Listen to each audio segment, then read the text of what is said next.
close that out. All right, here we go. Hey, everybody. Welcome to Comics CC Studio. I am your host, Brent, joined by Dylan, and today we are talking about Amazing Spider Man number 574. And in this issue, we are talking about a salute to our servicemen and women, a Spider Man story, but more directly, we could call it a Flash Thompson story. And so I'm joined by Dylan. Dylan, how Hi, are you doing, sir? doing pretty good, sir. How about you? Doing well. I know you've started college yesterday, so everything Yeah. went well with that. Yes, sir. Going into my junior year this year, Okay. and so yeah, it's super busy on that end. So it's been harder to start. I'm like continue reading a lot of stuff that I've been wanting to read because, of course, now I have all these textbooks I'm supposed to read. Right, right. Uh, Different. in a in a way, I can relate to Spidey because I'm like that broke college student now. You know what I mean? Yes, yes, yeah. So now you can relate to some of the stories we were talking about earlier in Yeah. this kind of brand new day saga. Awesome. Well, we are live here on YouTube. So once again, if you are joining us live and have any questions about the story, and you would like to, yeah, you would like to, I'm trying to pull up the live here. I'll get it here in a second.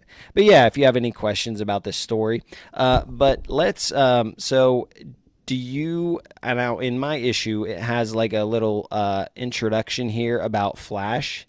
Does Yeah. your comic have that? Right here. Yeah. Yeah, Yeah. would you want to read that while I'm pulling up YouTube just so people have an idea of what we're talking about if they've never Sure. heard of this issue? So I'll read the synopsis. Eugene Flash Thompson was Peter Parker's childhood slash high school tormentor. Flash was the jock with the beautiful girlfriend who everybody loved. He coined the nickname CUNY Parker. But in college, life changed for Flash. He and his old nemesis, Petey, I said Petey. Pete became friends, putting aside their differences from the past. And when Flash joined the army, their bond became closer. After his stint in the army, Flash had some troubles, but his friends like Peter Parker never gave up on him, and Flash turned it around, becoming a PE teacher at his old high school, Midtown High. Then, on a world gripped by war, Flash Thompson stood up to do his duty once more. Okay, so I would just say you're more of the kind of Spider-Man comic reader. What has been your experience with Flash Thompson throughout the comics? Is he a maybe as major of a and I don't know if he was a major character in the movies, but has he been somewhat of a major character in the comics? I would say for like the first 20 years. Okay. So like 1962 through let's say 75 ish. So like after the Marv Wolfman run, Flash isn't really brought up again, and Marv Wolfman was like the writer that finished the college era of Spidey, basically. So like you have, and you wouldn't believe me. It's hard to think because Tom Holland had three movies where he was in high school as Spider Man. Toby even had his movies where he was in high school for like the first half of the first movie. Andrew was in high school, but Spider Man was only in high school for the first 30 issues of The Amazing Spider Man. Oh. And so Peter was in college all the way from issue 32 to 185. Oh wow. And so in those first 30 issues, Flash is kind of just like that dude that's just a jerk for no reason. And Mhm. like we talked about in our last podcast, Peter he actually stands up for himself in the comic books where he calls like he makes fun of Flash basically the Okay. same. But one of my personal favorite issues, I think it's a very early issue. It's like issue number 8, First Living Brain, I believe, where Peter and Flash have a boxing match, and Peter like knocks him out, Oh and man. everyone thinks it's a fluke because like the living brain came into the gymnasium as they were fighting, and they think Peter caught him like by surprise. I thought that Okay. was funny, but Yeah. yeah, and the college days they became friends. Like Flash really wasn't in the comics through the 80s and 90s. Okay. Even in the early 2000s, he wasn't really like a big part of them. And then once Brand New Day happened, they wanted to include him more because, um, of course, like the Iraq War or the War on Terrorism was going on, Right. and they wanted a representation of someone that was in the military. I mean, Hmm. well, from the comics, uh, not like Captain America, I guess, because Steve Rogers was spoiler currently like passed away in the comics, Okay. and so they wanted. I'm assuming they wanted Flash. Well, I'm not assuming because they did get Flash Right. to have Right. that. But later on, more spoilers, he becomes Agent Venom. Okay. And because for like 10 years, Venom wasn't Venom. He wasn't Eddie Brock. He was actually like Matt Gargan, who is better known as Scorpion. And Okay. of course, Flash Thompson, who I think is probably my second favorite Venom. I, Okay. I think he's really cool. Uh, but during Brand New Day, I'm gonna continue talking about Venom. I'm getting sidetracked a bit. Sorry, You're but good. You're good. Eddie Brock gets the anti Venom suit, which I'm not sure if you've read yet, but Mm-mm. yeah, this is kind of a build up to that anti Venom. I mean, not anti Venom, Agent Venom Okay. in a way, because you find out at the end of this issue what happens to Flash. Mm-hmm. You know what I mean? So, Yeah. So, do you think going from this iteration where he's like a soldier, he's fighting to, and I don't have a background on the anti venom or the agent venom, I guess. Do you feel like they did the character justice? Do you feel like they took him in a good place? Like, was he more villainous? Was he kind of in the middle? Like, what with his overall arc and as far as the comic book goes, do you think? I know you said you really liked Agent Venom, but do you think so? Do you think it was a good fit for the character? oh yeah, I thought it was like a really cool thing where they made basically the bully a hero. Okay. And he's So this is issue 574. He stops being Agent Venom at issue 800. So it's Oh. he's Agent Venom for a long time. Okay. But and I really liked it. I thought he was really cool. I love the design. If you've ever played the Spider-Man 2 video game, they kind of do it, but with Harry instead of Okay. Flash, and it just eh, it's not as cool. But Yeah. Yeah. Flash made it cool. Okay. Like it's they made Flash a really good character, and he had his own solo comic for a bit. It was really good. Um, I want to say he was even part of the Guardians of the Galaxy for a bit, or I'm thinking of another guy that was Venom. Let me look it up really quick. Is that okay? Yeah. So that is all great information because I'm very that my knowledge of Flash is really just limited to the movies, and obviously in that he's kind of picking on Peter Parker. I don't remember if it's the first Spider-Man or the second one where you kind of see him like kind of fanboying over Spider-Man. Does that happen in the first one or is that in the second one? Do For you the kind of Amazing Spider-Man movies. no, for the being in the Tom Oh, Holland the Tom movies. Holland ones. Yeah. Yeah, he's kind of a fanboy throughout Okay. for Of Spidey. Spider-Man, not Peter Yeah, Parker. Flash has always been like that though. He's always like Spider-Man's the coolest guy in the world, and there Spider-Man is like Yeah. Peter sitting next to him, and Peter would just say to himself, "If only he knew." But Yeah. Flash has always really loved Spider-Man. Mhm. One of my favorite cartoons. It's called Spectacular Spider-Man. They do a really good job at showing how much Flash loves Spider-Man and is like kind of a jerk to Peter, but they grow to be friends. And that's my favorite representation of Flash Thompson in the cartoons, or even in probably my favorite acted Flash, like in any movie or cartoon or TV Yeah. show. I Mhm. thought that show did it really good. But yeah, I looked it up. Flash was part of the Guardians of the Galaxy as Agent Okay. Venom for a time. So Flash did a lot in his time as Venom. Have you ever seen his suit I before? I have not. I don't know if you could see it. It's like kind Oh of wow.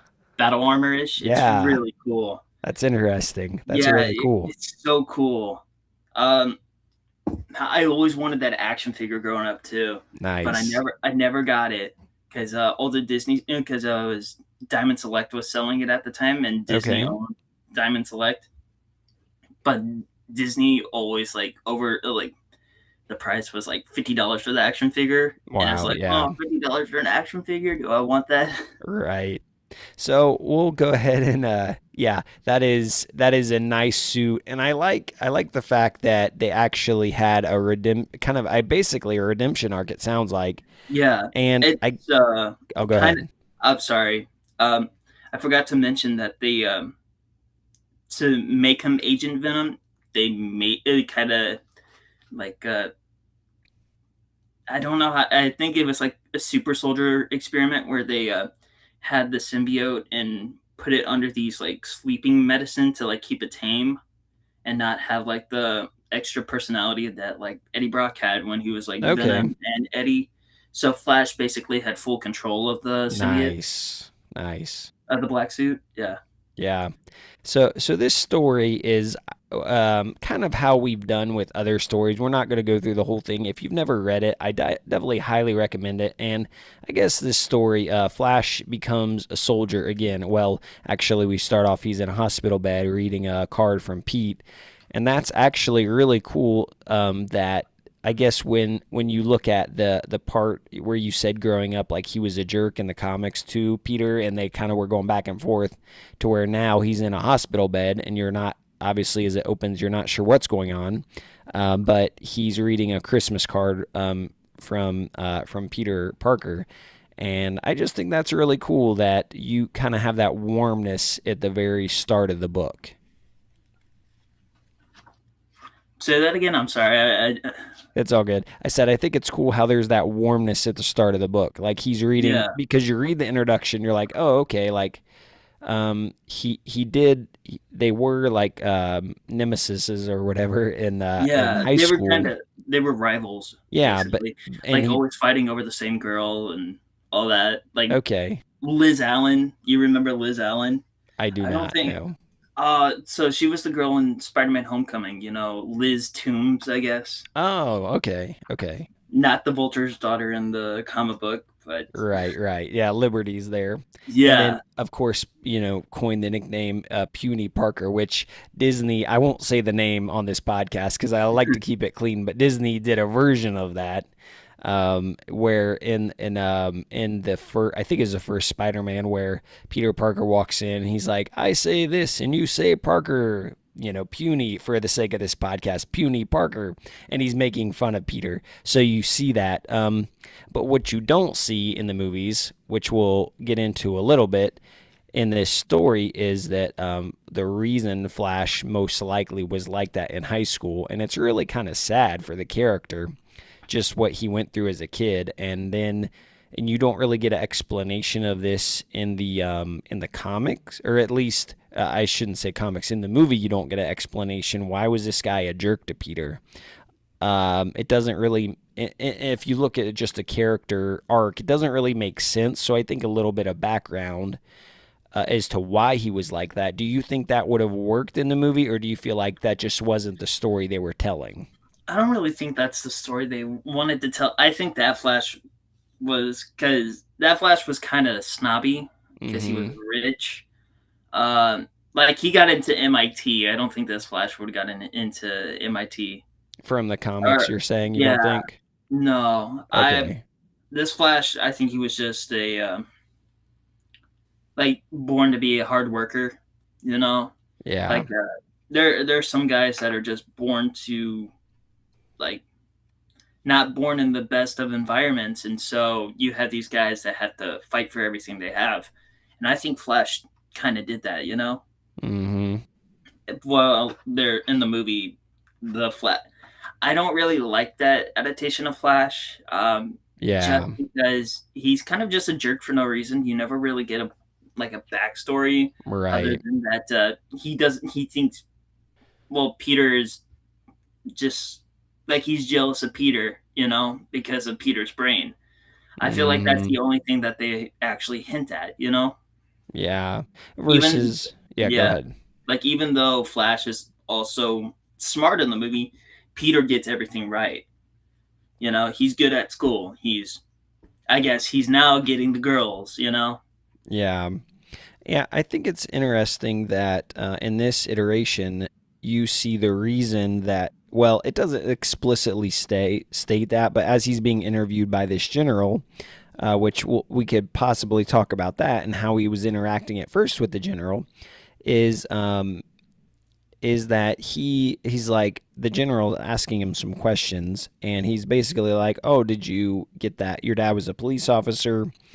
Did you get your inspiration to join the army and everything from your dad?" And it shows his dad like hitting him, and he's like, "No, actually not that." Or maybe he says, "Yeah, I forget what he says about it." But essentially, you see that his inspiration was not his father. He Yeah. assumes that, but he's like, "No, not really." And then he's like, "There was another reason." And then he's like, "Forget it." So he doesn't really go into his childhood, but you see that his dad is abusive to him. Yeah. And as an abused kid, I'm wondering if when he looked at Peter and he had his Aunt May, I don't know at what point he had lost his Uncle Ben in the comics, but I want to say around 15. okay, so I wonder if he saw what Peter had and felt like this is what I've never had, and so I'm jealous of you, and I'm going to take that out on you. I don't know. What's your read on that? Oh, well, kinda, but at the same time, they never really do it in the movies. But Peter's kind of stuck up in the comics. Like Okay. he's kind of the guy that's like, oh, I'm smarter than everyone. How can they possibly be my friend? But Hmm. like they're also jerks to him because of that reason.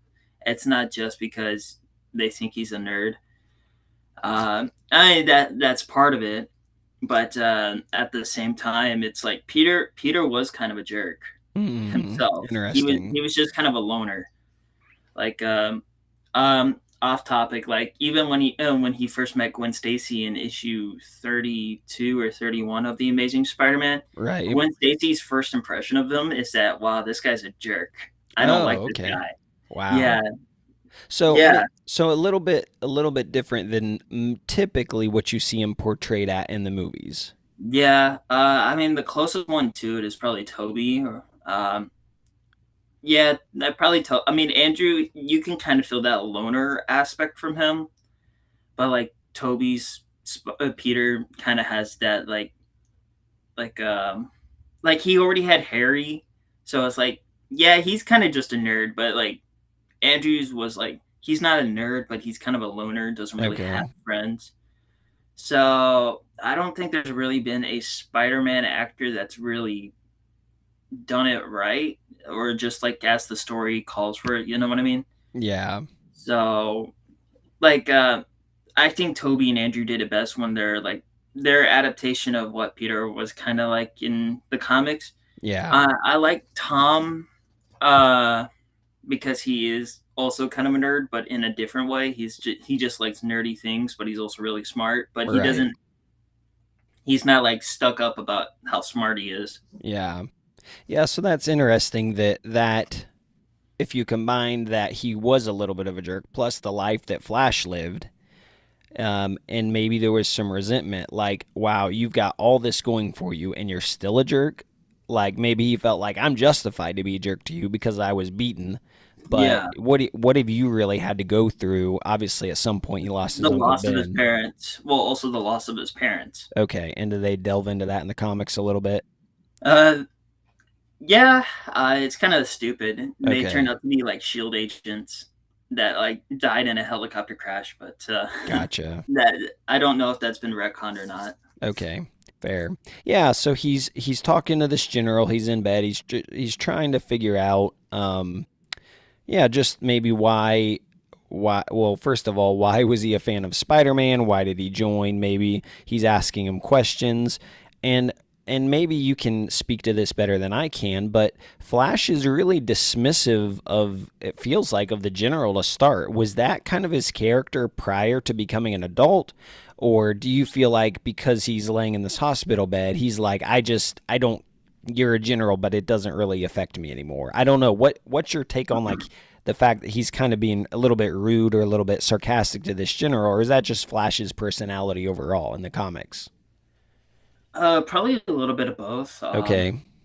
I mean, I think that he doesn't care at this point because of how his condition is. Right.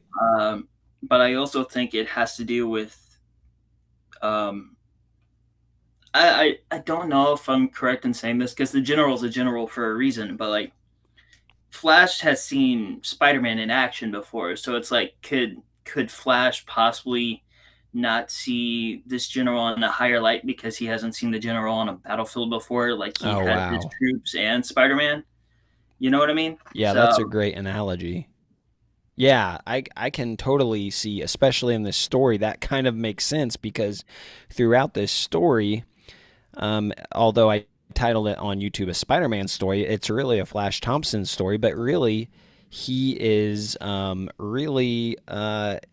he is comparing his life and his service and why he did what we did, which initially in the story you don't really know what he did other than he's in the hospital bed.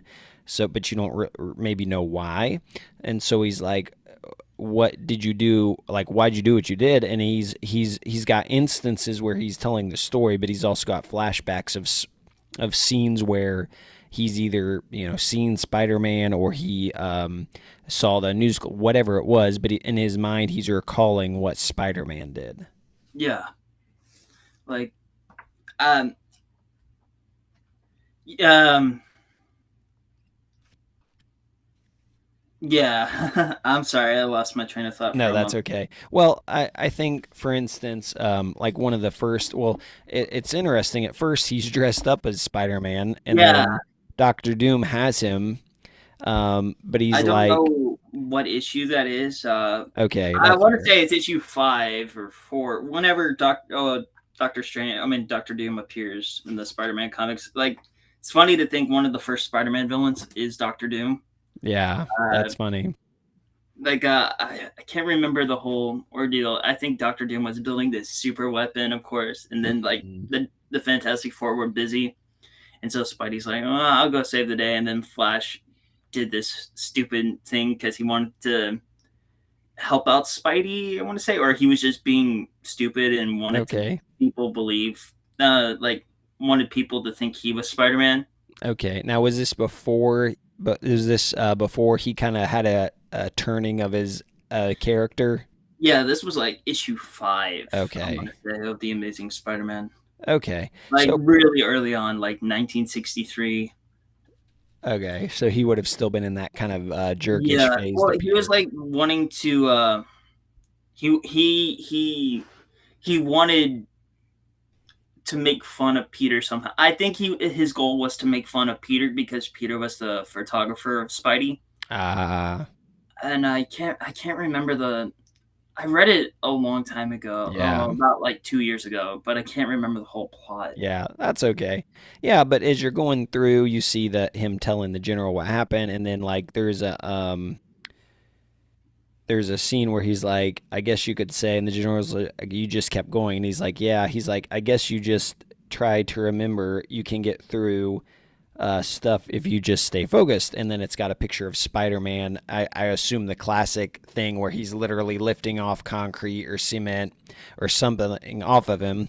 And so it's like he's Yeah, seen, that's an iconic scene. yeah. So he's seen Spider-Man or he knows that Spider-Man just kept going. And so as they're in this tank that's like toppled over or whatever, he's like, he's got that, I guess, as a frame of reference. So how do you think the like, do you like this overall story of him telling what happened to him in the army, but then also yeah, recalling all these kind of iconic scenes of Spider-Man and how I, that really affected him?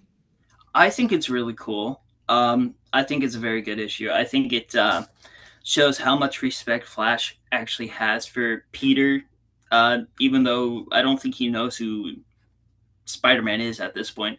I think he holds this respect for Spider Man slash Peter, and it's a very well written issue. I think it's I don't really know how to explain him well. I just think it's a very I'm sorry if I'm taking my Yeah, time talking, you're okay. but I think it's a very well written issue. I think it's very good. It shows who Flash truly is, and Mm, I think this is really the turning point for his character over the past 20 years.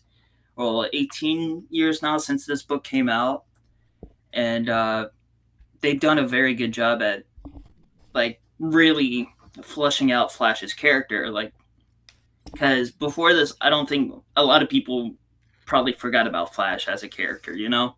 okay. So was And so this? this is a good comeback for him, you know, like Mm, a very inspirational story. yeah, it was written by Mark Guggenheim. Is he regarded as one of the better Spider-Man writers? No, Really? Wow, no, um, it's interesting. he's probably one of the better Spider-Man writers of the Brand New Day era. Okay, I would still say Dan Slott's better. Oh well, Dan okay. Slott is the best of that era. Mark Wade was really good. He had some really cool issues because he wanted to stay like true to the classic stories. Like let's say like his Shocker story was pretty good. Mm-hmm. But So with, Guggenheim. yeah, Oh, go ahead. sorry. You go first. Okay, I was just gonna ask. So with him not necessarily being considered a huge Spider-Man writer, would you say this is one of his best stories he's ever written for Spider-Man? Oh, for sure. I think it's probably the best one he did in his time on Spidey. Um, like I can't really think of a story, another story that really impacts me from him. Um, Hmm. I mean, like at least with Zeb Wells, he had longevity. He did more issues. Mark Guggenheim was maybe only on like only had maybe 10 issues. I don't quite know. Okay. Trying to So find another issue that I have that he did, but I can't find one at the moment. yeah.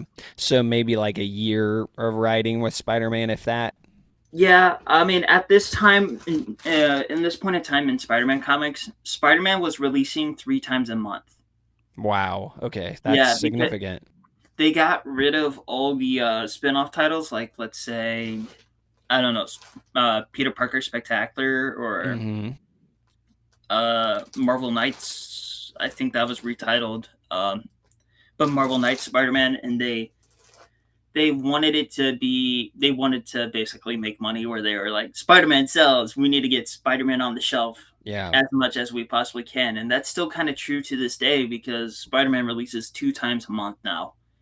um, Okay. it's not as much as the 3 times a month, but so it's basically like a rotation of writers coming on, like I explained it one of our previous podcasts, where it's a group of writers that basically came together and are just like, all right, you get one story, I get another story, and so they like switch in and out like every 3 issues, or maybe even just one issue. I think it goes straight back to Joe Kelly after this issue. I think. Um, Trying to find all my issues. Which ones did he do? Guggenheim did this one, 549. Okay. Yeah, he did a few issues. I know that. It'd take me forever to go through all these Yeah. just to see which ones he actually did. Okay, this is a story from what I remember. I remember what minute, Your audio's cutting out there a little bit. oh, sorry. No, that's okay. There you are. You're back. Audio. Your video's still a little lagging, but that's okay. Well, as we figure out what's going on with Dylan's yeah, as we figure out what's going on with Dylan's, I do think this is a good. Let's see here. I wonder if he can maybe just rejoin.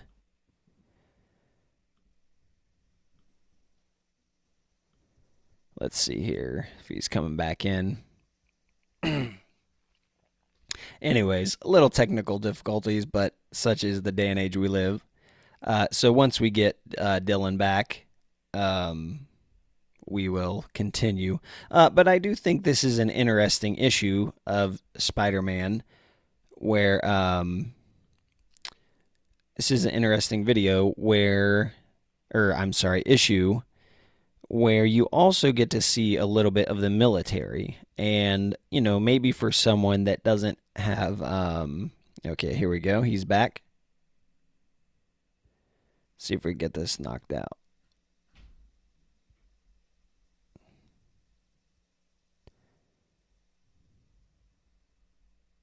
Am I back? Yeah, you're back. I will go ahead and, One sec, I can't hear you now.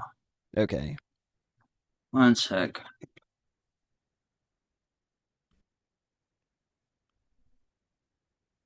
Hello? For some reason, I can't hear you now. Huh. Interesting. You, Once. What about now? yeah, how about that? Can you hear me? I can hear you. I just can't hear you through my headphones. It's Okay, weird. that's fine. That's fine. Yeah, if you need to not use them, all good. But anyway, Sorry about that. that's okay. But I was just saying that I think this is a good kind of introduction story if someone doesn't really know about the military or what they do or maybe what warfare is like. So Yeah, it's not a, you may see a recruiter asking you to join and it's like, but in this story you see, obviously I don't know if this was based off anything true or not or just the general knowledge that Mark had of the military. But you definitely see it's not all it's not even as Flash is like hesitant to take the medal, he's like, I just want to like I don't even need a medal. He's like, I'm just doing the right thing. And obviously, you see his inspiration from Spider-Man to do the right thing. And so yeah, so I would think this is also a good issue, a tribute to what our soldiers go through, or any soldier, is that matter. Whether you think they're on the wrong side or not on the wrong side, like this is a brief introduction to warfare, and I don't think it's done in a way that's it's him showing he's doing what he has to do to save his guys, but also it's drawing that inspiration from Spider-Man. And it's really cool for me because my dad was in the army. He never saw active duty as far as like warfare. He was in a war zone as a civilian, but anyway, so I think this is a really well done story and a really good tribute to the men and women of our country that have served, that have done the work to protect us, to protect other people. So I like that aspect of it as well. yeah. I definitely think it's a very good issue. Like as you explained, to better understand uh, military service members and anyone that's currently active in the military. Uh, I think it's a very emotional issue. I think it's very well written by Guggenheim. Uh, by far my favorite issue he did on ASM. Uh, yeah, I can't tell if it was based off of a true story or not. It on the back of my issue, it kind of has this brief thing about this military service member who was a combat medic. Oh wow. I don't know if he inspired the story or not. Yeah, Uh, that's possible. That's really cool because and my issue does not have that, unfortunately, but I think that would have been a great inclusion for the trade paperback because it gives you, yeah, you think like an even, idea. yeah, and a real world idea of the military. I also like in the back it says dedicated to the men and women who serve, have served, and will serve in Iraq and Afghanistan with bravery and honor. With special thanks to Sergeant Jeffrey Gurin, Yeah, I think U.S. that's the guy. Army 25th Infantry Division. Okay. Yeah, that's the guy that they're referring to. Yeah, and I think that's really awesome. And ultimately, what happens with Flash is, spoiler warning if you've not read this and don't want it spoiled. Basically, he lost his legs because he would not leave another soldier behind. He went and saved this guy. He was heavily injured due to an explosion. He was saving this guy, and basically the doctors told him, yeah, you could have saved your legs had you not gone back, but in his mind that wasn't even an option. And Yeah. so just a really, really good story of his bravery and sacrifice because he knew had he not gone back, his other guy would have died. The other guy lived, but essentially it was at the cost of his legs. And yeah, he says, I know a medal is not much consolation. And this last line, he says, I don't need a medal, sir, to remind me to do the right thing at least. Truth is, I've been lucky to know people whose example reminds me every day. And it shows in the background a picture of Spider-Man. And I just love that a hero in Flash's own life inspired him to do the right thing, which cost him his legs. But he saw that example of excuse me, of that hero, and he went ahead and did the right thing. Yeah. I think it's great what they do with his character from this point on as well. Um, I definitely think that this issue made me really appreciate Flash more and the Spider-Man lore. Mm-hmm. Like I grew up with Agent Venom and all that, but he like ever since he got rid of the Venom suit, he's kind of just reverted back to Flash. Nothing really Mm, special.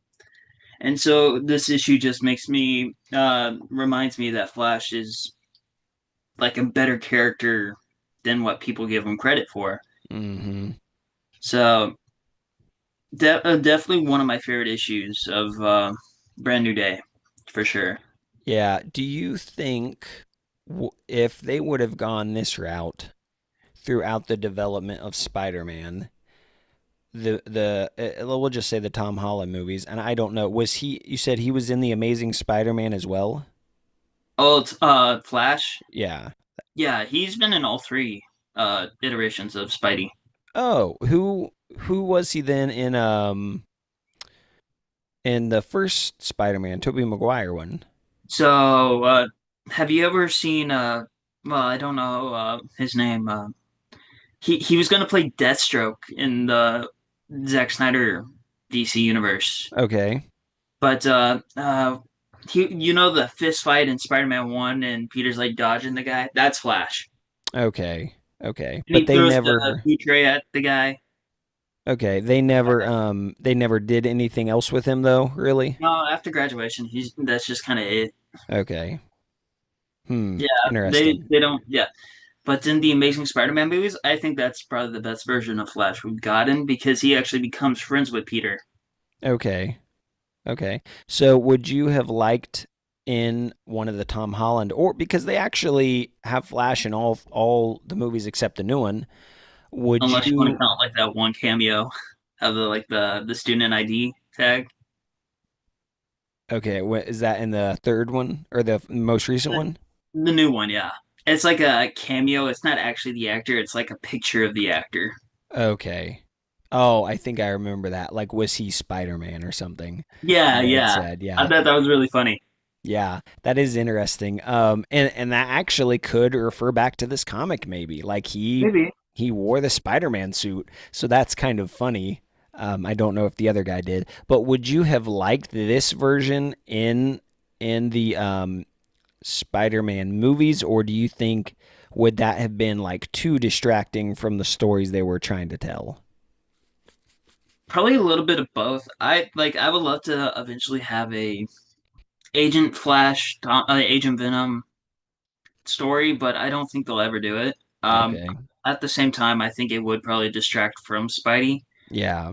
I mean, I don't see Sony ever letting go of the character of like Venom, or because they have their own thing as well.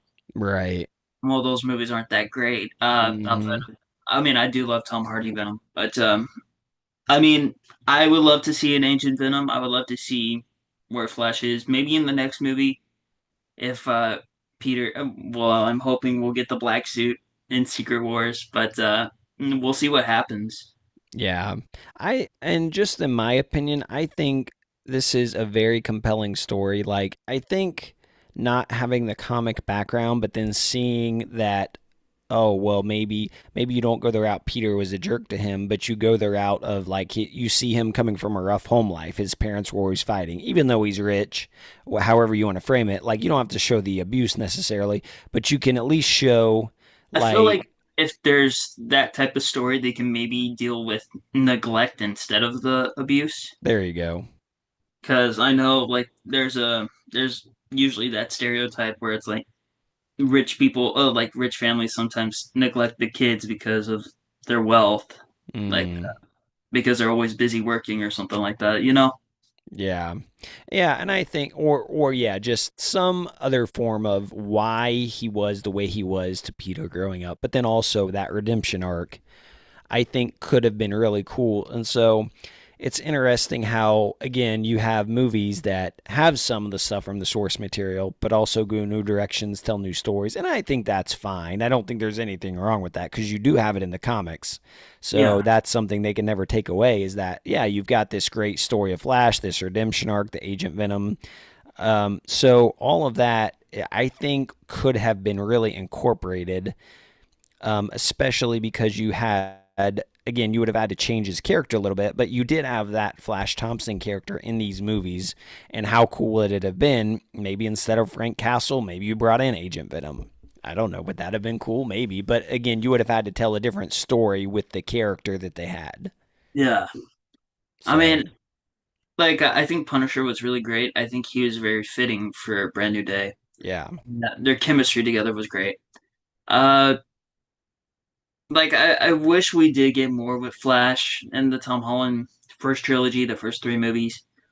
Because even when it's revealed Peter is Spider-Man, I think Flash is still kind of just a jerk to him because he wants to say he was friends with Spider-Man, but he wasn't really. You know, he was just yeah, kind of there making fun of him for like no reason. right. I will say that the second movie was hilarious when he tried taking the glasses from Peter and Peter accidentally punches him and Oh knocks him. yeah, Yeah, that reminded me of the comics. nice. Nice little callback. So, do you have anything else from this story that you kind of wanted to mention or anything else? I don't think I do. I think we kind of told everything that needed to be said about this one. Uh, I out of all the books that's probably in that trade paperback, this is probably the best one, Mm, just in my opinion. I don't know your thoughts about that, but I think yeah, it's one of my favorites. yeah. I haven't read the whole thing yet, but up till this point, I would have to say this is definitely one of the top. Now, it's not Spider-Man heavy in the sense of like you see a ton of Spider-Man, but it is Spider-Man heavy in something you mentioned in one of our previous episodes is that you like how Spider-Man, wherever he is, he just always inspires people to do the right thing. And Yeah, that is kind of the core of this story, and that is yeah, that is great. It's like the hero, yes, he can punch his way out of things, he can do these super feats, but what is it like when someone sees his heroicism, if you will, if that's a word, and then applies that to their own life. Something that we can definitely do as we're reading comics, as we see some of this media of people doing the right thing, or like, what in my life could I do that's right that could model that type of thing. So yeah, totally agree. awesome. Well, thank you, Dylan, for joining me. Thank you, everyone, for listening. Please be sure to like, comment, subscribe. And for Comics CC Studio, we will CC you later in honor of Spider Man and Happy Hogan. Stay sticky. Cool, man. All right, man. Sorry And about me cutting out. I didn't know that would happen. no, you're good. Let me stop this from YouTube as well. We do have one person watching. I don't know if that's me. I never know how they tell these things, but thank you, Yeah. person, for watching. And no questions that I see, so we'll go ahead and end All right. the stream.